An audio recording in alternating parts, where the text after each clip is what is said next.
Me he propuesto dar un sermón cortito, pero lo voy a basar en un texto que tiene 42 versículos, o sea, es muy difícil. Pero vamos a hacer algo distinto hoy. No vamos a leer el pasaje antes de empezar, porque se nos llevaría mucho tiempo. Vamos a ir leyendo a medida que vamos desarrollando, porque queremos que sea breve.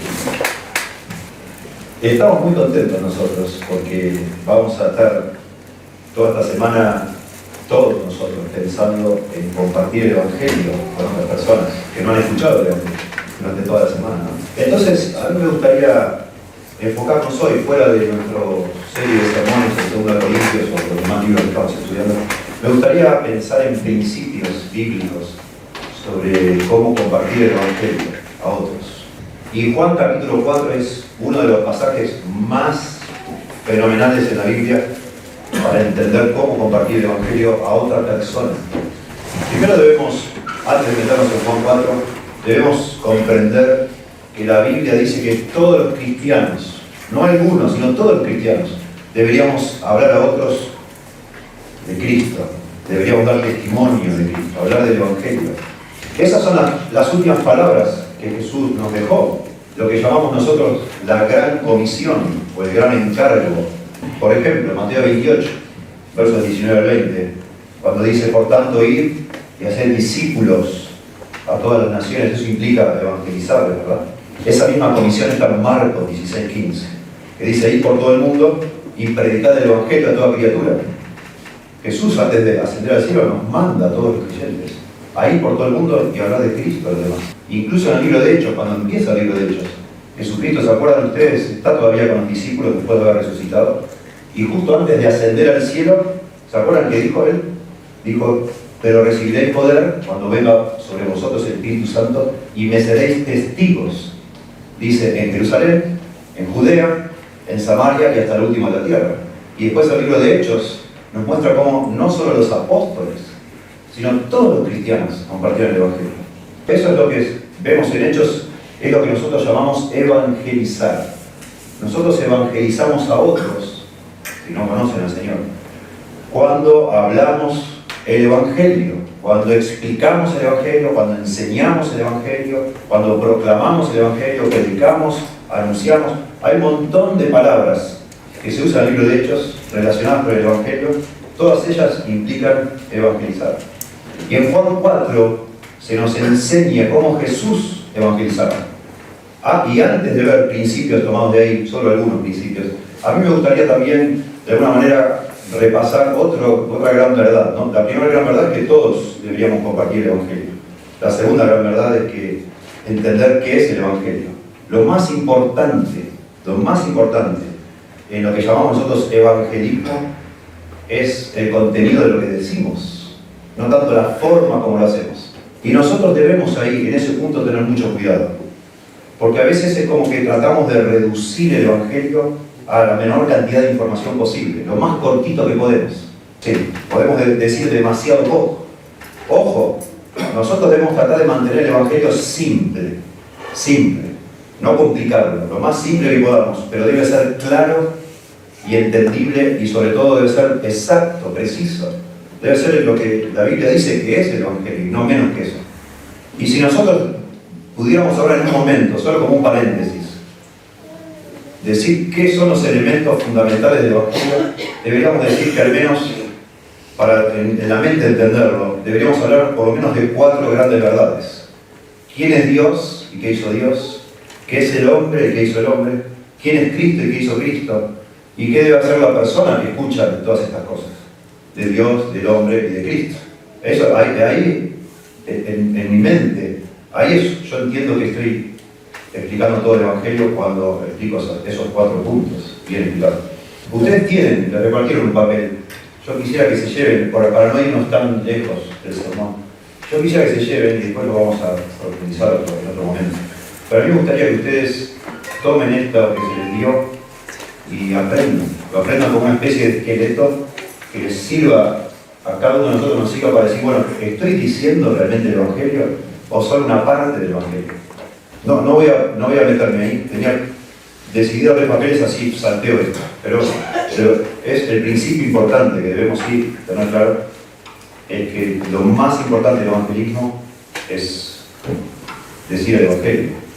Y no, como decimos nosotros, abrir puertas, o ganar contactos, o no sé, hacer relaciones, y llenamos de relaciones, pero nunca jamás les explicamos absolutamente nada del evangelio.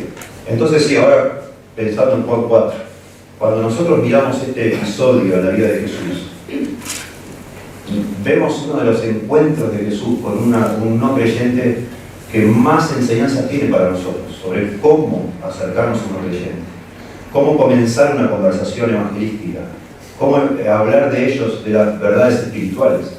Es realmente una obra maestra este capítulo 4 de Juan para enseñarnos cómo compartir el evangelio. Cuando nosotros vemos a Jesús sentado al lado del pozo en Samaria, hablando con esta mujer extraña, nosotros vemos ahí realmente una lección maestra de lo que se debe hacer, de cómo acercarnos a personas, cómo hacía Jesús para hablar con una persona desconocida, cómo hacía para hablar con personas de la clase más baja, personas incluso inmorales, pecadores, gente no religiosa que no leía de pronto las escrituras. ¿Cómo hacía él para acercarse y hablar y sacar el tema y hablar de esas cosas tan profundas? Juan 4 realmente es una mina de oro para sacar principios de evangelismo. Y hay algunos libros, hay algunos estudios que sacan, yo no sé, podemos sacar 15, 20, 30 principios de evangelismo de acá. Yo lo que voy a hacer es solamente subrayar lo que a mí me parece más pertinente, más claro en el pasaje y más pertinente para lo que yo entiendo que deberíamos tener en mente, especialmente esta semana y lo que yo pienso que aún pensando en mi aprendizaje a lo largo de los años de evangelismo, lo que más me ha impactado a mí para ser mejor compartiendo el evangelio. El primer principio es que el evangelio es para todas las personas, para todas, no para algunas, sino para toda clase de personas. Eso lo vemos desde el versículo 1 al versículo 9, Juan 4 del 1 al 9. Cuando pues el Señor entendió que los fariseos habían oído decir, Jesús hace y bautiza más discípulos que Juan, aunque Jesús no bautizaba, sino sus discípulos, salió de Judea y se fue otra vez a Galilea. Judea estaba en el sur, Galilea en el norte, como a más de 100 kilómetros caminando, 3 días de camino. Y dice, y lee el verso 4, necesario pasar por Samaria. Entre paréntesis, los judíos cuando iban de Judea a Galilea esquivaban Samaria, porque no se llevaban bien los judíos con los samaritanos, entonces tomaban un rodeo y se iban por otra parte. Pero Jesús dice, le era necesario pasar por Samaria. Vino pues a una ciudad de Samaria llamada Sicar, junto a la heredad que Jacob dio a su hijo José. Y estaba allí el pozo de Jacob, un aljibe, como decimos, un pozo para sacar agua, porque esto es un desierto. Entonces Jesús, cansado del camino, se sentó así junto al pozo. Era como la hora sexta. La hora sexta son las 12 del mediodía. En ese lugar del mundo donde es un desierto no hay nadie al mediodía, nadie, por el calor que hace. Pero Jesús se acerca al mediodía al pozo. Y vino, dice el verso 7, una mujer de Samaria a sacar agua. Y Jesús le dijo a la mujer, dame de beber. Pues sus discípulos, aclara Juan, habían ido a la ciudad a comprar de comer. La mujer samaritana le dijo, ¿cómo tú, siendo judío, me pides a mí de beber, que soy mujer samaritana? Porque judíos y samaritanos no se tratan entre sí. Lo primero que yo veo acá, notable en el Evangelio de Juan, es que Juan, usando realmente muy buena habilidad literaria, nos quiere subrayar que el Evangelio es para todas las personas, para toda clase de personas. Cuando en el capítulo 3 de Juan nosotros encontramos cómo Jesús le habla del Evangelio a un hombre religioso, a un líder de los judíos, a un hombre que era un maestro de la ley, dice, un hombre muy educado, un hombre muy refinado, un hombre muy importante. Y ahora, a propósito, Juan comienza el capítulo 4 y nos muestra a Jesús compartiendo el Evangelio con una persona totalmente opuesta a Nicodemo. Y eso es para crear un efecto, sin duda, el que lee. No puede haber un contraste más grande entre Nicodemo y esta mujer de Samaria. Y lo está haciendo Juan a propósito. Y a los dos Jesús les comparte el Evangelio.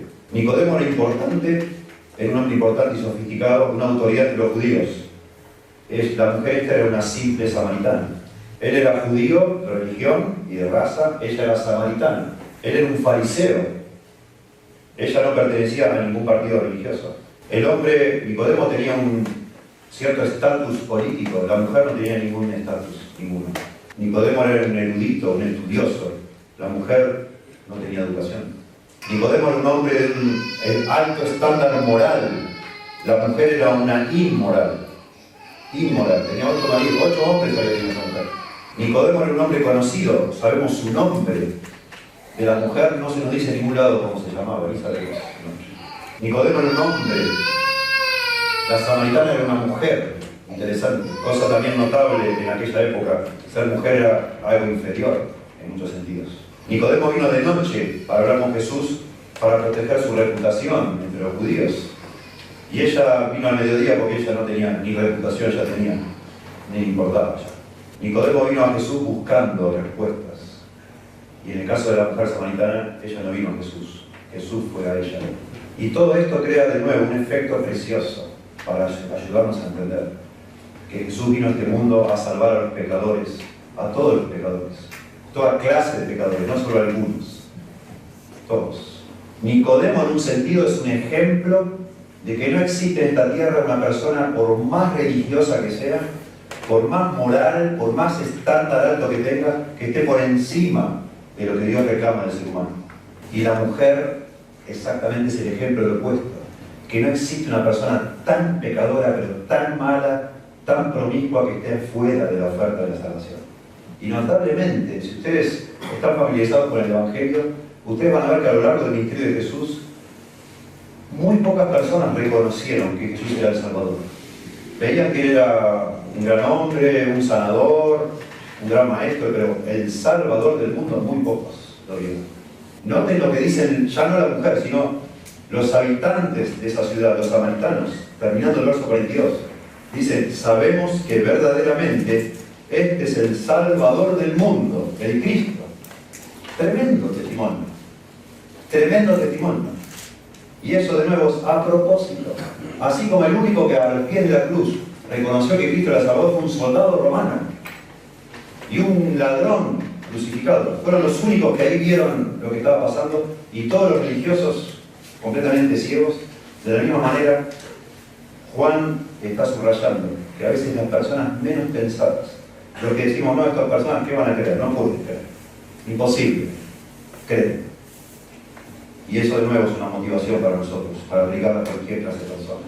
Y bueno, eso debe ser para nosotros una motivación enorme, para predicar a cualquier clase de persona. Cualquiera. A veces uno ve, no se ve por la calle una persona de pronto llena de tatuajes o con una actitud así como agresiva y me dice, no, ¿qué le vas a matar? Me mata. De pronto no. Por tal o cual persona, si no, este es famoso porque es un estudioso, este hombre es un erudito, este hombre escribió libros sobre, no sé, sobre el ateísmo o lo que sea, no le vas a hablar. Me va a sacar. O él es muy educado, él lee un montón, es un filósofo. ¿Qué le voy a hablar yo que no sé, que casi no terminé la primaria? Háblale, el Evangelio es para todos. No sabemos nosotros lo que Dios puede hacer a través del Evangelio en cualquier clase de persona. Punto 2, o principio número 2, para sacar de forma práctica. En primer lugar, bueno, clarísimo que el Evangelio es para todas las personas. Y eso lo vemos, por supuesto, en el libro de Hechos, en todas las epístolas, lo vemos en los Evangelios, clarísimo. En segundo lugar, que nosotros procuremos alcanzar a toda clase de personas implica que debemos tomar la iniciativa y cruzar ciertas barreras. Y de nuevo lo vemos a Jesús, y está de una manera hermosa subrayado acá, cuando se acerca y la mujer le dice, pero tú me pides agua a mí, que yo soy una mujer, y yo soy samaritana. ¿Cómo me vas a pedir agua a mí? Y después nos enteramos que la mujer no solo era mujer, era samaritana, sino que era una inmoral tremenda. Ya había tenido 8 maridos, y el que tenía ahora no era su marido. Eso en aquella época era inaceptable. Toda la ciudad pensaría que esa mujer era una prostituta, o más o menos lo mismo que una prostituta. En aquella época, judíos y samaritanos no se hablaban, se odiaban, se rechazaban. Los samaritanos no visitaban Jerusalén, por eso habían construido su propio templo. que es parte de la conversación que tiene la mujer con Jesús, porque eran despreciados completamente. E incluso los hombres no tenían permitido hablar públicamente con mujeres. Acá Jesús, en esta conversación que parece tan simple para nosotros, el Señor estaba cruzando un montón de barreras. Los discípulos dicen que habían ido a comprar comida, estaba solo Jesús. Y después leemos más adelante, cuando vuelven, se sorprenden, dice: Señor, ¿qué haces hablando con una mujer y con una samaritana? Y ahí explica Juan por qué se sorprendieron. ¿Por qué era sorprendente? Jesús cruzó la barrera de la raza, la barrera del género, la barrera de la religión e incluso la barrera moral. De alguna manera, si nosotros vamos a obedecer a Dios compartiendo el Evangelio con otras personas, tenemos que estar dispuestos, claramente, a cruzar ciertas barreras, a animarnos, a dejar a un lado nuestros prejuicios y hablar con toda clase de personas, aunque nos parezca, esta no es la gente que yo invitaría a comer a mi casa, pero lo dejo eso a un lado y hay que hacerlo el Evangelio. Un comentarista dice algo hermoso, dice aquí, en este relato: aquí tenemos al Dios que amó de tal manera el mundo, amándolo no solo en teoría, sino en práctica. Y es muy interesante, y aquí subrayo algo que ya leímos, que Jesús dice que tenía que pasar por Samaria. Muy interesante. Y eso nos da a entender que Dios tenía un plan, Jesús actuaba de acuerdo a un plan que él conocía. Y él, cuando leemos el relato, nos damos cuenta que él tenía que buscar a esa mujer. Y a través de esa mujer, no solo salvarla a ella, sino salvar a otras personas de la ciudad de Samaria, o de la región de Samaria. Claro, nosotros no somos Jesús, nosotros no sabemos quién se va a salvar y quién no. Entonces, esa ignorancia nuestra de quién está listo y quién no para la salvación, nos debe impulsar a hablarles a todas las personas que podamos, y tomando nosotros la iniciativa. Es interesante cuando pensamos en esto, porque se nos manda a ir y evangelizar, ir y predicar, ir y testificar, ir y anunciar. Nunca en ningún lado de la Biblia se dice: vengan, armen una reunión para que la gente venga, y hagan que la gente venga a escucharte. No, nosotros debemos tomar la iniciativa, nosotros debemos ir, e incluso estar dispuestos a sacrificarnos por eso. Interesante que Jesús dice: tenía que pasar por Samaria, verso 4, pero después dice que se sentó cansado junto al pozo. Y los discípulos salieron a comprar comida. Todos estos detalles nos hablan obviamente que el hecho de tomar la iniciativa para alcanzar a alguien implica no solo pasar por alto ciertas barreras, pasar por encima de esas barreras, sino también hacer un esfuerzo, un sacrificio, ir nosotros a buscar a las personas, a donde están. Por supuesto, en la Biblia dice que es posible que alguien entre en una reunión nuestra. De pronto acá hay alguna persona que no es cristiana y vino a visitarnos, y eso está fenómeno. Pero eso no es la regla, digamos. 1 Corintios 14, 23 dice: si pues toda la iglesia se reúne en un solo lugar y todos hablan en lenguas, ese es el tema de esa porción, y entran indoctos o incrédulos, ¿no dirán que estáis locos? Y después vuelve a mencionar la misma posibilidad, que entre alguien que es incrédulo, e indocto es alguien que no conoce. Puede ser que alguien entre acá, que no conoce y escuche por primera vez, pero eso no quita que debemos ir nosotros a hablar a las personas fuera de la iglesia. Y de hecho, déjenme decir, es medio cortado esto, yo entiendo, ¿no? Como, de pronto ellos se cansan, nosotros nos cansamos, está todo como así como... Pero bueno, déjenme decir, yo tengo un peso más, por supuesto queremos que todos escuchemos del Señor y nos toque el corazón, pero tengo un peso muy grande por todos nosotros acá, nosotros. Miren, y después, si querés, pero sí, ahí resumido, pero esto es un tema muy delicado, estamos hablando, muy delicado. Hay iglesias que, queriendo alcanzar a las personas que están afuera, que se están perdiendo, y que por supuesto a todos nos produce un dolor enorme saber que se están perdiendo.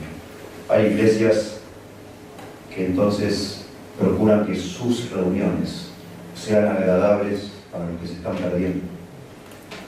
Organizan todo el programa, organizan todas las actividades, la música, incluso los sermones, para que no sean ofensivos para la gente que está afuera, para que no sean aburridos, para que no sean intensos, que no sean densos, que todo sea agradable a la persona que no conoce a Dios. Y modifican de alguna manera todo el contenido de lo que hace la iglesia, con el deseo bien intencionado, digo yo, de alcanzar a los incrédulos. Entonces se rebaja, se diluye todo lo que se dice, se hacen sermoncitos cortitos, se cantan canciones con más onda, como decimos nosotros. Todo para ver si podemos ganar alguno más. Y eso es un error. Y el error parte de desobedecer lo que nos dice la Biblia, que es nosotros debemos tomar la iniciativa para ir a donde la gente está. Y no tener tanto miedo de estar con personas incrédulas, como lo hacía Jesús. Involucrarnos en la vida de otras personas. Tocar, digamos, sus vidas.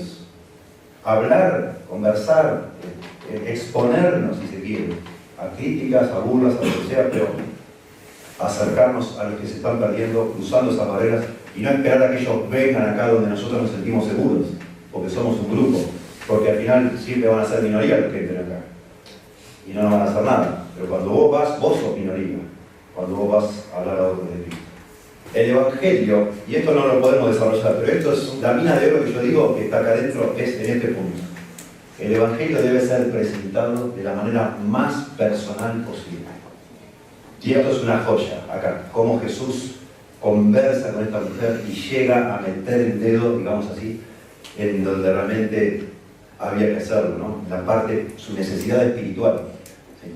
Y entonces voy a leer varios versículos para que solo entendamos la historia y solo subrayo muy brevemente este principio en forma general de que debe ser personal. Dice así, verso 10 hasta el 26. Dice, respondió Jesús y le dijo, la mujer se acuerda que se acercó, dice, tú siendo hombre, el verso anterior, ¿recuerdan? La mujer samaritana le dijo, verso 9, ¿cómo tú siendo judío me pides a mí de beber que soy mujer samaritana? Porque judíos y samaritanos no se tratan entre sí.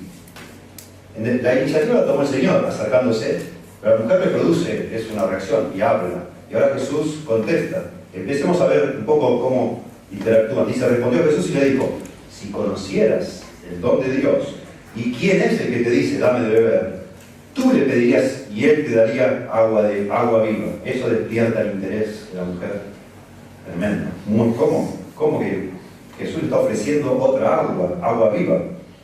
La mujer le dijo, Señor, ¿no tienes con qué sacarla? No tenía un balde el Señor ahí para meter en el pozo. Y el pozo es hondo. ¿De dónde pues tienes el agua viva? Ya la agarró. Ya le picó la curiosidad y ya empezó una charla muy interesante. ¿Acaso eres tú mayor, le dice la mujer, que nuestro padre Jacob, que nos dio este pozo, del cual bebieron él, sus hijos y sus ganados? Claro, la única manera de que Jesús, en la mente de la mujer, de sacar agua es haciendo un milagro. ¿Cómo va a sacar agua de él? Respondió Jesús, verso 13, y le dijo, cualquiera que bebiere de esta agua volverá a tener sed. Señalaría el pozo, me imagino. Cualquiera que bebe esta agua de este pozo va a volver a tener sed. Mas el que bebiere del agua que yo le daré, no tendrá sed jamás, sino que el agua que yo le daré será en él una fuente de agua que salte para vida eterna. La mujer le dijo, Señor, dame esa agua para que no tenga yo sed, ni venga aquí a sacarla. Está muy interesada la mujer ya, ¿verdad? Pero sigue la conversación. Y Jesús ahora va a hacer una jugada, imaginando esto como un juego de ajedrez, hace una movida maestra, porque le va a meterse en el asunto del pecado de la mujer, de una manera muy suave. Él conoce a la mujer, él es Dios. Y entonces le dice Jesús, verso 16, Jesús le dijo, ve, llama a tu marido y ven acá. Supuestamente para darles esa agua que está pidiendo la mujer. Respondió la mujer y dijo, no tengo marido. Y Jesús le dijo, bien has dicho, no tengo marido. Porque 5 maridos has tenido, dije 8 yo. Pobre mujer, la arruiné más. 5 maridos dice has tenido, y el que ahora tienes no es tu marido. Esto has dicho con verdad. Le dijo la mujer, Señor, me parece que tú eres profeta. El Señor ya se metió en la moralidad de la mujer, pero la mujer se siente incómoda. Entonces va a tratar de cambiar de tema para hablar de otra cosa. A la gente no le gusta que le hablen del pecado. La mujer le acaba de confesar a Jesús que ella es como una prostituta casi, que ya tenía un montón de maridos. Y entonces dice, veo que eres profeta. Y entonces le va a hacer una pregunta teológica a la mujer, que no tiene nada que ver con el Evangelio, ni con la salvación. Y vamos a ver qué hace Jesús con eso. Entonces dice, nuestros padres, verso 20, adoraron en este monte, dice la mujer. Y vosotros decís que en Jerusalén es el lugar donde se debe adorar. Jesús le dijo, mujer, créeme que la hora viene cuando ni en este monte ni en Jerusalén adoraréis al Padre. Vosotros adoráis lo que no sabéis, le dice Jesús a la mujer, los samaritanos. Nosotros los judíos adoramos lo que sabemos, porque la salvación viene de los judíos.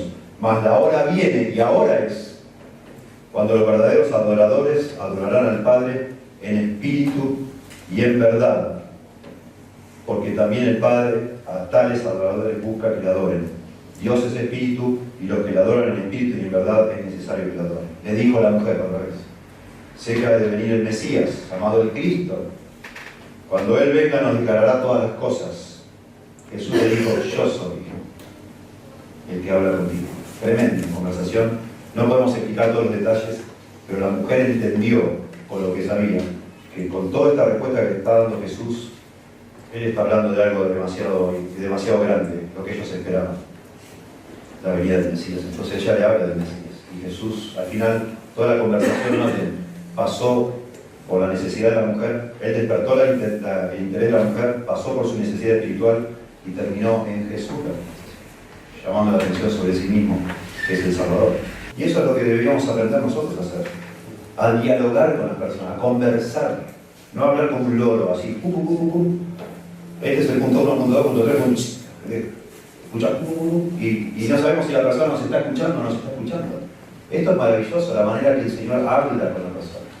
Precioso, y llamando la atención sobre sí mismo. Y por supuesto, yo no debo llamar la atención sobre mí mismo, sino sobre Jesús. Él es el Salvador, Él es el Mesías, Él es el pan de vida. Pero bueno, cuando Él hablaba, Él llamaba sobre sí mismo, porque Él invitaba a las personas a seguirle a Él. Nosotros, cuando hablamos del Evangelio, vamos a invitar a las personas a seguir, por supuesto, a Cristo, pero de una manera preciosa. El punto acá que quiero resaltar es que compartir el Evangelio es hablar de manera personal con alguien. Eso implica escuchar, implica dialogar, implica frenar, tratar de entender lo que el otro piensa, y desde ahí tratar de mostrarle cómo el Evangelio encaja con la que la persona muchas veces ignora o no entiende, o entiende mal, todo torcido. A mí me parece que es muy útil tener un bosquejo, como les di, y fácil, porque entonces es fácil para mí estar siempre orientado en mi mente qué es lo que ya expliqué y qué debo seguir explicando. Pero el bosquejo no sirve si yo lo tengo en mente y lo quiero largar así como todo junto, porque quita al Evangelio lo que el Evangelio tiene, que es algo, realmente es algo muy personal, en el sentido de que cada individuo lo debe comprender. Y cada individuo no está en blanco, no tiene la mente en blanco esperando que yo se la llene con toda esta información, sino que ya piensa, de todos estos asuntos ya tiene su idea. Cada uno ya tiene una idea de Dios, tiene una idea del hombre, tiene una idea de Cristo, y tiene una idea de lo que debe o no debe hacer. Yo debo de alguna manera de entender lo que la gente piensa, y ahí empezar entonces un diálogo con lo que la Biblia dice, conversando con la persona. Ahora, está esto de una manera hermosa subrayado en Colosenses, capítulo 4, si quieren ver. Colosenses 4, verso 2 hasta el verso 6, dice: perseverad en la oración, velando en ella con acción de gracia, le dice a los colosenses. Y ahí entonces dice el verso 3, orando también al mismo tiempo por nosotros. Pablo está preso cuando escribe Colosenses. Ya no es el final de su vida, pero ya ha estado como 20 años siguiendo al Señor ya, Pablo. Pablo sabe muchísimo, es un experto en el Evangelio, pero noten, le pide que oren por él, verso 3. Orando también al mismo tiempo por nosotros, para que el Señor nos abra puerta para la palabra, esas oportunidades para compartir el Evangelio, a fin de dar a conocer el misterio de Cristo, el Evangelio, por el cual también estoy preso. Verso 4, para que lo manifieste, para que lo explique cómo debo hablar, para saber cómo hablar. Oren por mí, para yo saber cómo hablarle a cada persona. Pablo sabía el Evangelio, este papelito que le di lo tenía clarísimo, pero lo que la dificultad no es acordarse de lo que está en el papelito, sino cómo hago yo en una conversación para de manera apropiada ir mostrando a las personas, entendiendo lo que piensan, ir mostrando cómo se relaciona el Evangelio con ellos. Y por más que esté 20 años, como el apóstol Pablo, que recibió revelaciones directas de Dios, por más que estés toda tu vida estudiando el Evangelio, necesitas que Dios te ayude en cada momento, porque ni sabes para qué lado va a salir la charla, con qué cosas te van la persona te va a retrucar con esta mujer. Y ahí necesitamos que Dios nos dé sabiduría, para que sea una presentación personal. Y por eso continúa diciendo: andad sabiamente para con los de afuera, redimiendo el tiempo, es aprovechando las oportunidades que Dios te va dando. Esa es la idea. Sea vuestra palabra siempre con gracia, sazonada con sal. La idea de sazonada con sal es que sea interesante a la persona. Lo que hizo Jesús, que produzca cierta sed en las personas de seguir entendiendo, que no es un plomo lo que hablamos. Que estemos realmente hablando a alguien que nos esté escuchando. Y noten qué dice después, para que sepáis, ¿qué dice? Cómo debéis responder a cada uno. Y esa frase última, para que sepáis cómo debéis responder a cada uno, eso es lo que subraya, es que debe ser personal, a cada uno. Yo le debo hablar como la charla me va llevando. Y no como si le hablara una conversación de sordos, decimos nosotros. La persona me habla de los ovnis, y yo sigo con mi presentación memorizada y no estoy escuchando lo que me dice. Y finalmente el cuarto principio, y el último, y para mí es el más importante, pero no lo voy a hablar.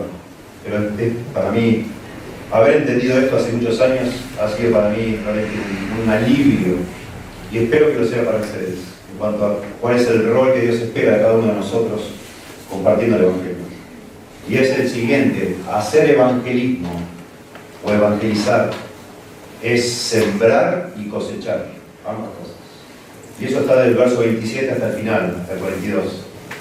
Y yo voy a leer y vamos a resaltar solamente lo que tiene que ver con este principio. Entonces, noten, Jesús ya habló con la mujer, le dijo que era el Mesías, que era el Cristo, y ahora entonces vuelven los discípulos. Verso 27. En esto vinieron sus discípulos y se maravillaron de que hablaba con una mujer. Sin embargo, ninguno dijo, ¿qué preguntas? ¿O qué hablas con ella? Entonces la mujer dejó su cántaro y fue a la ciudad y dijo a los hombres de la ciudad: venid, ved a un hombre que me ha dicho todo cuanto he hecho. ¿No será este el Cristo, o sea, el Mesías? Entonces salieron de la ciudad y vinieron a él. Imagínense ustedes, Jesús junto al pozo y un grupo de hombres o de varias personas viniendo a hablar con Cristo. Entre tanto, verso 31, los discípulos le rogaban diciendo: Rabí, que es maestro, ¿no? Comen. Y él les dijo: yo tengo otra comida que comer, que vosotros no sabéis. Entonces los discípulos decían unos a otros: ¿le habrá traído a alguno de comer? ¿O a alguien de comer? Jesús les dijo: mi comida es que haga la voluntad del que me envió y que acabe su obra. Entre paréntesis, está tan apasionado el Señor compartiendo el Evangelio que ni ganas de comer tiene. Y esto es un paréntesis mío. No hay nada más precioso para nuestra alma que compartir el Evangelio. De verdad, aunque estemos cansados, es maravilloso. Entonces, verso 35 dice: no decís vosotros, aún, noten acá está el principio, no decís vosotros, aún faltan 4 meses para que llegue la siega o la cosecha. Y aquí os digo, noten, alzad vuestros ojos y mirad los campos, porque ya están blancos para la siega. Esto es una frase. Los campos blancos para la siega, bueno, cuando acá lo vemos en noviembre, a fin de noviembre, cuando el trigo está listo para cosechar, se pone de verde, pasa como ya amarillo y está listo para cegar. El Señor dice: mirad, los campos están blancos para la siega. Algunos comentaristas dicen, probablemente el Señor estaba señalando a todos los samaritanos que venían a verle con túnicas blancas, porque era el color de las túnicas de esa época. Las túnicas de colores eran muy caras, porque las pinturas eran caras. Y probablemente, no lo sabemos, pero probablemente el Señor dice: mirad, los campos están blancos para la siega, y está señalando una multitud de gente con ropa blanca que se acerca para hablar con él, que son los samaritanos que salen. Y el que ciega, y sigue hablando de esto, Señor, de la cosecha y de la siembra y la cosecha. Y dice: y el que ciega, verso 36, recibe salario y recoge fruto para vida eterna, para que el que siembra goce juntamente con el que ciega. Porque en esto es verdadero el dicho, noten: uno es el que siembra y otro es el que ciega. Yo os he enviado a cegar lo que vosotros no labrasteis. Otros labraron y vosotros habéis entrado en sus labores. Tremendo esto. Acá hay un principio de evangelismo, pero enorme. Algunos siembran el Evangelio y otros cosechan de esa siembra. No todos cosechamos. No todos somos cosechadores de lo que estamos acá incluso. Entendiendo la cosecha como el momento que una persona dice: me arrepiento de mi pecado, quiero que el Señor sea mi Salvador. ¿Cuántos de ustedes han tenido oportunidad de estar al lado de una persona que dice, por favor, ayúdame, quiero arrepentirme, quiero recibir a Cristo. Quizás no todos, probablemente no todos. Yo he tenido ese privilegio, pero siempre pienso, cuando pasa eso, que estoy cosechando lo que un montón de otras personas sembraron. Y yo tengo el gozo de ver ese fruto, pero muchas veces las personas que sembraron nunca supieron qué pasó con esa siembra. Y sienten que no son útiles, que no saben, que Dios no las usa, pero sí Dios las usa. Dios nos usa a todos nosotros. Esa es la historia de cada uno de nosotros. Y te pones a pensar. Yo puedo pensar en... Me acuerdo la primera vez que alguien me habló del Evangelio, yo no le escuché nada, dije, qué plomo esta persona, qué insoportable, qué pesado, que no me deja en paz. Y me hablaba, y no me escuchaba. Yo le quería hablar y no me dejaba. Y dije, me voy a bajar, dije, este hombre seguro me va a querer saber dónde vivo. Y me bajé 2 paradas antes del colectivo, para que no me siguiera. Y el hombre, en cuanto me paro, se paró también, dijo, uy, no. Y me bajé del colectivo y me siguió hablando. Y no lo escuchaba yo. Estaba queriendo, empecé a caminar por cualquier lado para que no sepa dónde vivía.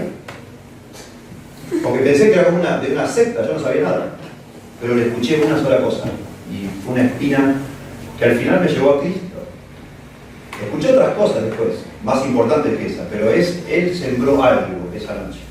No fue todo en vano. En un momento me hablaba y yo pensaba bien y me estaba hablando, ni le escuchaba. Pero una cosa sola escuché, y sí, Dios lo usó a esa persona. Y lo mismo con otras personas, sería largo de explicar. Ayer mismo estábamos predicando en Buenos Aires y había personas que nos escuchaban 5 minutitos, una presentación con un micrófono, estábamos predicando. Y había personas que se paraban un ratito y se iban. Y uno tiene la tendencia, si piensa que el evangelismo es explicar todo el evangelio, sí o sí, y llevar al punto a la persona que le pide a Cristo la salvación, y si no, no es, tiene la tendencia a predicar, qué fracaso. La mayoría de la gente no me quiso escuchar, pero yo no sé, nadie lo sabe. De pronto una de esas personas, ahora en este momento está pensando, wow, así que Jesús es Dios. Y se fue en ese momento. Y a lo mejor eso fue lo que hicimos ayer, sembramos esa cosita y nada más. No sabemos. Y así cada uno de nosotros. Y yo me imagino que muchos de nosotros no estamos evangelizando como debiéramos, porque pensamos que no lo hemos hecho bien o no sabemos cómo hacerlo, porque siempre estamos pensando en la cosecha y nada más. Pero debemos pensar en función de siembra y cosecha. Y la verdad que Dios no solo quiere, sino que va a usarnos a cada uno de nosotros. En todo momento. Y deberíamos pensar entonces en lo que decíamos hoy, de tratar de alcanzar a la mayor cantidad de personas posible, cruzando nuestras barreras, haciendo un esfuerzo, tomando la iniciativa, confiando de que si yo no veo el fruto, algún día eso puede dar fruto. Yo estoy siempre sembrando y Dios eso lo puede estar usando todo el tiempo. Noten finalmente el verso 39 al 42, como acá se nota algo muy importante para nosotros. Dice, y muchos de los samaritanos de aquella ciudad creyeron en él, en Cristo, por la palabra de la mujer, que daba testimonio diciendo, me dijo todo lo que he hecho. Noten, Dios usa a esta mujer que era inmoral. No solo cree en Cristo, sino que Dios la usa para que otros crean en él, dice acá. Dice el verso 40, entonces vinieron los samaritanos a él y le rogaron que se quedase con ellos. Imagínense. Y se quedó allí 2 días.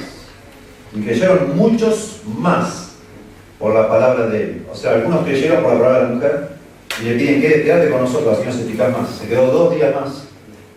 Y ahora muchos más creyeron por la palabra del Señor. Y decían a la mujer, ya no creemos solamente por tu dicho, porque nosotros mismos hemos oído y sabemos que verdaderamente este es el Salvador del mundo, el Cristo.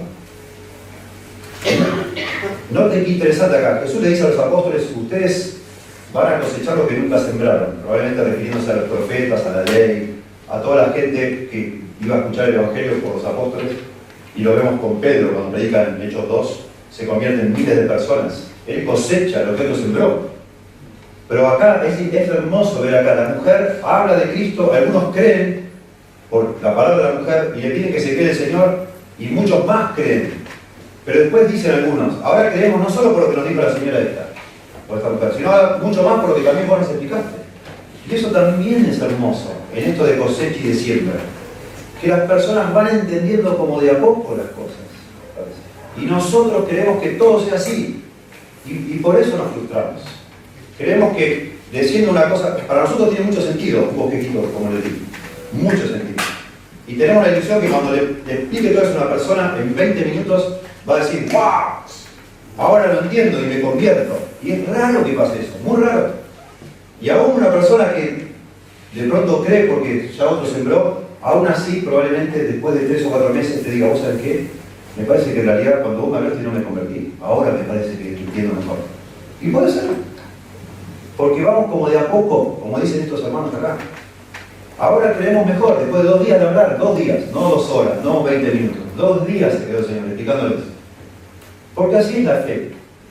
Así es como nosotros llegamos a creer. Necesitamos mucha información, mucha conversación. Alguien que esté dispuesto a hacerlo. Y eso es lo que a veces no hacemos. Y por eso pensamos que Dios no me quiere usar a mí o no me puede usar a mí porque no vemos fruto.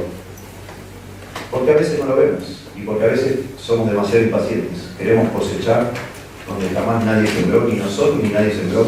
Y queremos cosechar algo que nunca se sembró. Leí hace mucho, y con esto terminamos, unos misioneros que llegaron a Perú, a una tribu, y predicaron y se convirtieron muchas personas. Y se entusiasmaron, y dijeron, wow, los peruanos son súper abiertos al Evangelio. Y empezaron a ir a otras tribus y no pasó lo mismo. Y empezaron a investigar por qué en esa tribu sí se convirtieron y en otras no. Y descubrieron que hacía muchos años, 30 años atrás, una mujer soltera, misionera, había estado en esa tribu enseñando a los niños. Lecciones para niños.